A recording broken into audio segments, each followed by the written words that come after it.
kui sa veel siiani aru ei ole saanud, et kõik on sinu enda kätes, siis ma ei kujuta ette, mida ma selleks tegema pean, et sa sellest lõpuks aru saaksid. Sinu nii-öelda eesmärgid ja teekond on juba ette valmistatud su enda poolt ja nüüd on ainult sinu enda kätes see, mida sa sellest teekonnast või eesmärgist saavutad või kuidas sa sellele nii-öelda lähened või mis tulemus sealt tuleb. Mitte keegi teine ei saa sinu tegemisi mõjutada selles mõttes, et sina oled otsustanud, kas sina teed või sina ei tee ja kui sa ei suuda iseennast nii-öelda tegema panna, siis ei ole ka mitte kedagi ega mitte midagi sellist, mis sind seda saavutama paneb. Nii et kõik see, mida sa ise oma sisemusest välja suudad genereerida,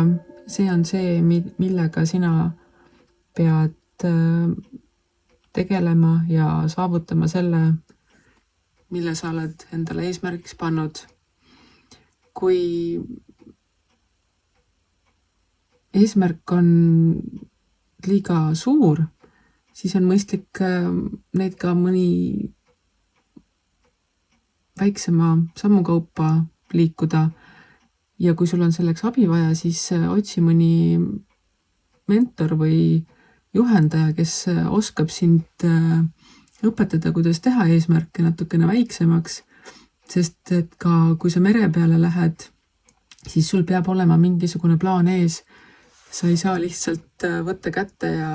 vaadata, kuhu tuul viib. Sest et kui sa lihtsalt